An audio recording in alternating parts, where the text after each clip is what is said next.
Welcome to Backyard Chillin'. Today we're gonna do an unboxing and review of this Tommy Bahama ice chest that we picked up at COSTCO. Let's get to it.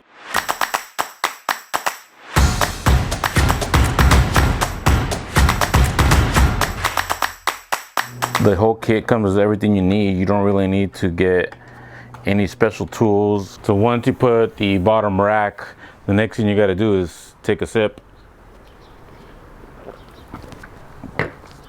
Followed by putting the casters. You got to set two that go in the front that have the brake, and then the other two go in the back.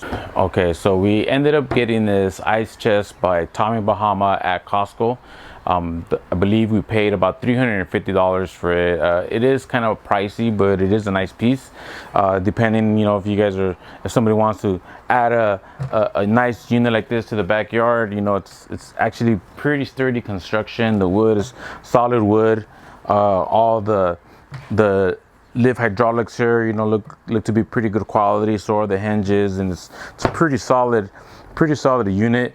The casters are pretty nice. It has front brakes here in the front, has the bottle opener, a pretty good engraving here of the brand on the front. It does come with this little handy divider. This holds about 130 cans is what the instructions say. It could definitely hold a lot of ice and a lot of beverages.